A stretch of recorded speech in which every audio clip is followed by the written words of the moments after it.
Nos está tocando festejar, recoger el fruto de la liberación del genio del lenguaje, ¿no? La lámpara maravillosa en la que estaba encerrado el genio, pues era la academia, era un rigor pero esta lámpara fue siendo frotada y desgastada por una serie de autores extraordinarios que empiezan con Darío, y desde luego de pronto hay un gallego que escribe la primera novela de la dictadura latinoamericana, que es Tirando Banderas, que está llena, sería esta novela que está llena de mexicanismos, de argentinismos, y el valor que tuvo Valle Inclán en ese momento para decirle a la Academia Española: señores, aquí está viviendo el lenguaje. Y bueno, hay trabajo en Rayuela de Cortázar, desde luego, hay trabajo importante también en Bolaño, y finalmente la camisa de fuerza es la que se disolvió, y hoy en día la Academia de la Lengua Española, la Real Academia, finalmente está de manera muy reciente, rejuvenecida, reconociendo que es a las academias a las que les toca registrar el lenguaje vivo, no encerrar al genio del lenguaje en esta lámpara. Y nosotros somos plenamente felices, como no lo fueron muchísimos autores cuando existía esta academia que decía lo que se podía y lo que se debía hacer. Para nosotros, la literatura le está diciendo a la academia lo que se está diciendo y cómo podría o tendría que estarse diciendo. Yo creo que es un momento de verdad de recoger frutos que nosotros, la verdad, no sembramos. Estamos muy, muy satisfechos de lo que han dicho Jorge Volpi, Guadalupe Nettel, Álvaro Enrique e Ignacio Padilla. Muchísimas gracias. No saben cuánto les agradezco que hayan aceptado venir a esta discusión para Discutamos México.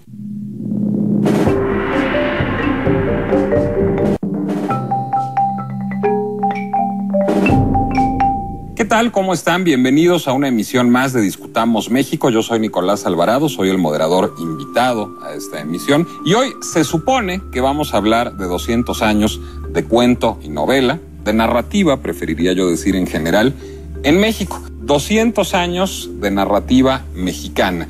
Y antes de entrar al aire estábamos teniendo ya un debate aquí, y a mí me gustaría iniciar con ese debate, sobre la identidad y sobre si la narrativa de un país refleja su identidad y sobre si hay tal cosa como una identidad nacional y si la literatura forma parte de ella. Y yo veo a José de la Colina con muchas ganas de decir que no. Bueno, yo creo que la narrativa de un país refleja la narrativa de un país. Eso de la identidad nacional nunca he sabido, bueno, quizá porque yo carezco de ella, pero nunca he sabido con qué se come, ni se bebe, ni se viste. Margo. No lo sé, no podría decir. Bueno, yo pienso que si habla uno del siglo XIX, el problema de identidad era un problema importante, porque se trataba de demostrar que México era una nación nueva, que se estaba formando y que tenía cosas muy diferentes, por ejemplo, de los españoles, y que había que fijar una forma de ser mexicano. Bueno, lo que pasa es que también en ese momento se estaba construyendo un país, claro. Es decir, nadie tenía pues la menor idea de qué significara ser mexicano. Sí, ahora se está destruyendo, pero antes se estaba construyendo, está bien, ¿no? Yo coincido con Margo. Si hablamos del siglo XIX, de un momento fundacional, la identidad es el primer momento con el cual, el primer instrumento con el cual se construye la literatura mexicana, o una parte de esa literatura puesta en la narrativa. Si pensamos en un sentido moderno, tal y como ha dicho José de la Colina, en efecto, hoy no tendrían prácticamente nada que ver en tiempos en los cuales la globalización o el sentido de universalización ha roto con la idea de que un país en una narrativa refleja una identidad. Daniel, tú naciste en Mexicali, y hablábamos también antes de entrar al aire de este presunto fenómeno de la literatura de la frontera.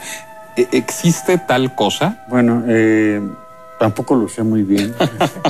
No conozco una novela fronteriza, netamente fronteriza, de este lado, tal vez del otro lado con algunos chicanos, ¿no?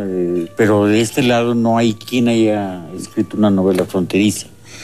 Por otra parte, en los 50, cuando yo nací, Baja California estaba aislado del país.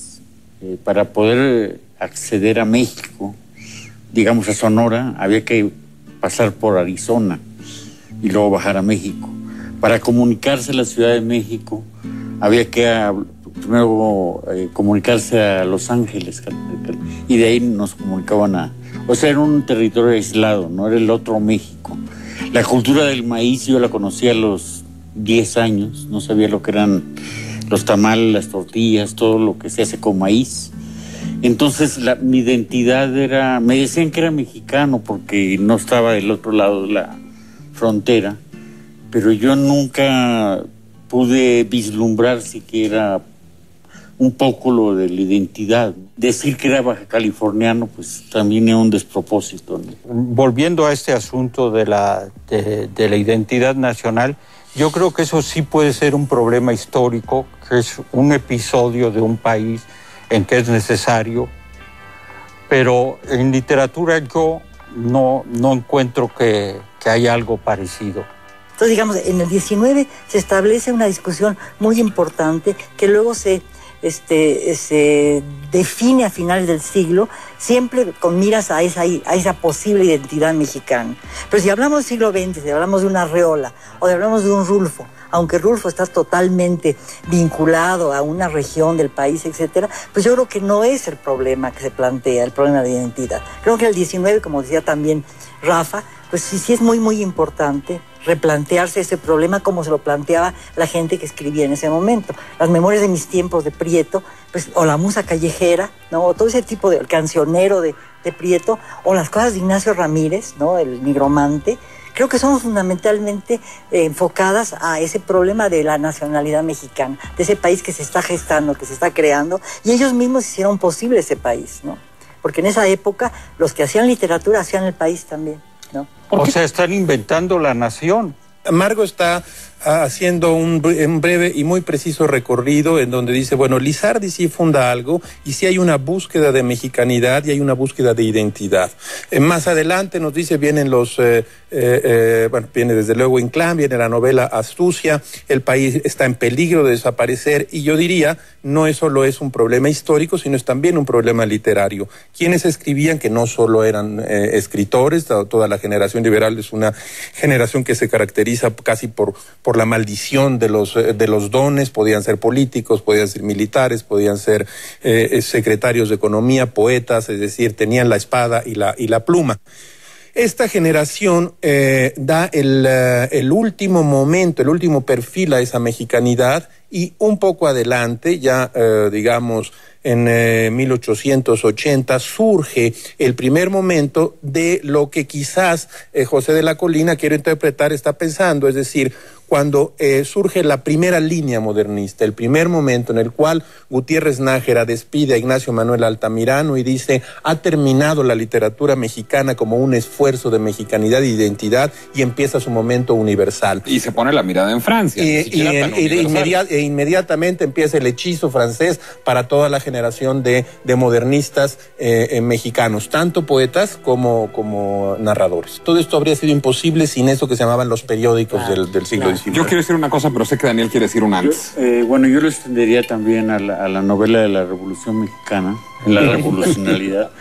Y creo que a partir de que el país empieza a industrializar con Miguel Alemán en el periodo, empieza a diluirse lo de la identidad nacional, ¿no? La gente se afana por ser cosmopolita, ¿no? Digamos, existen más traducciones al español, existe la novela urbana ya más formalizada, ya como que ya entran otro tipo de vertientes extranjeras a incidir en la literatura mexicana, y creo que a partir del medio siglo ya empieza, digamos, con mucha